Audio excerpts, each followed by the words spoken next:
Welcome to the evening version of Snow White and the Seven Dwarfs. If you happen to dress like one of the seven dwarves today, send me a picture, post it in the comments. Doc, happy, sneezy, grumpy, dopey, or bashful. I hope you had a great Thursday. And now for your reading of Walt Disney's Snow White and the Seven Dwarfs.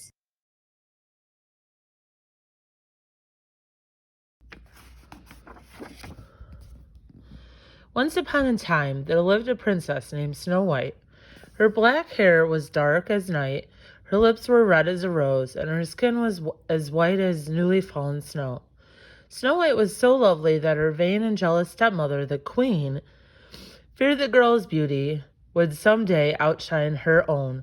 So she dressed Snow White in rags and forced her to work as a scullery maid.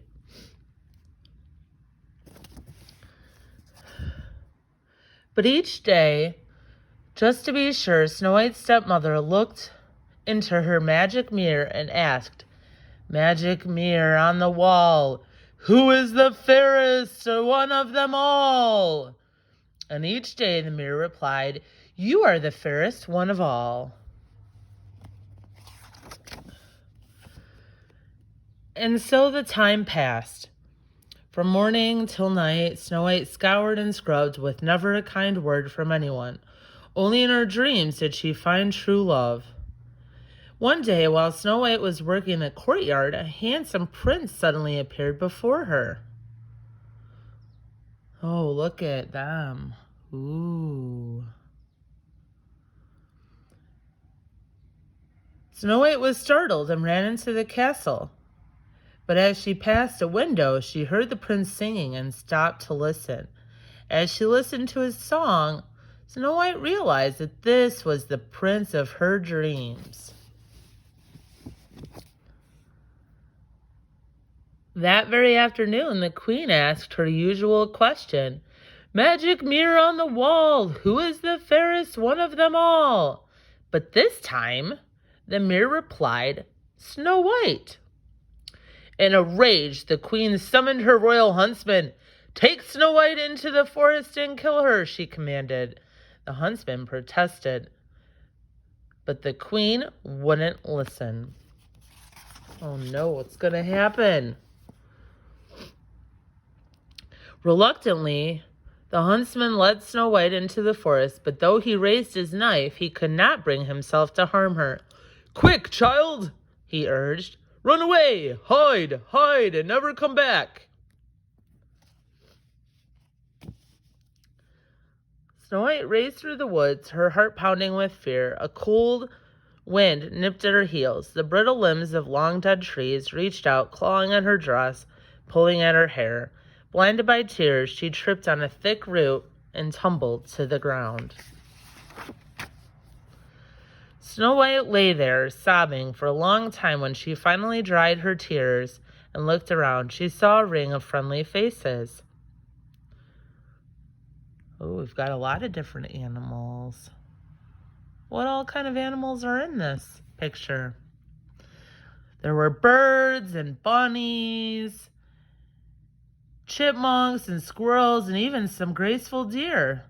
Those gentle creatures listened to Snow White's sad story, then quickly led her away through the woods. Snow White followed her new friends to a sunny clearing, and there she saw a charming little cottage. "It's just like a doll's house," Snow White claimed. "I like it here." And since the door was open, she walked right in.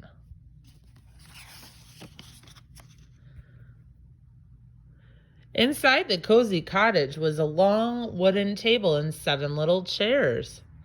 "There must have been 7 children living here," said Snow White. "7 untidy children," she added, gazing at the dust and the dirt and the cobwebs all around her.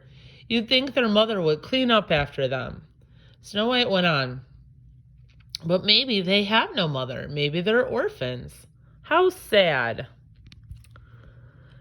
Then she had an idea. "If we clean the place up," she told her friends, "perhaps they'll let me stay." And so they all went to work, washing and wiping and cleaning up the clutter.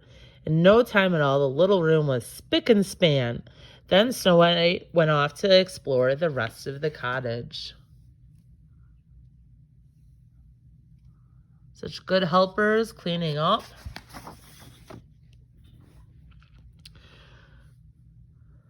All right.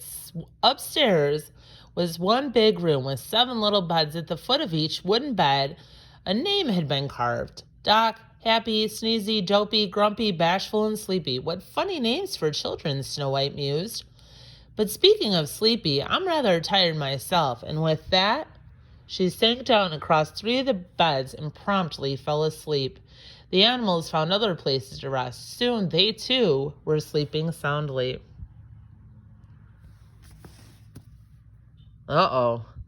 Now the dwarfs are back.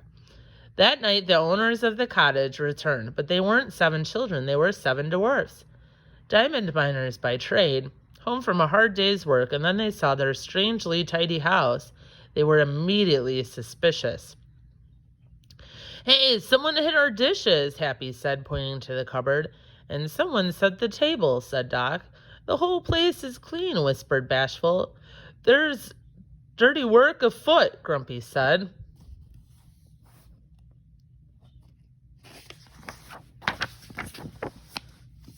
Oh no. All 7 of the dwarfs trooped upstairs, where Snow White was just waking up from her nap. They took one look at the big figure stretching and yawning under the sheets, and thought they'd found a monster sleeping in their beds. Let's attack while she's sleeping, one of the dwarfs said. But just then Snow White popped her head out from the covers and said, How do you do? By the time Snow White had explained her plight, all the dwarfs were smitten by her beauty and her sweetness. All except Grumpy. Tell her to get out, Grumpy said. The evil queen has magic powers. If she finds Snow White here, she'll swoop down and wreak her vengeance on us. But the other dwarfs wouldn't hear it. You must stay, they told Snow White. We'll protect you from the queen.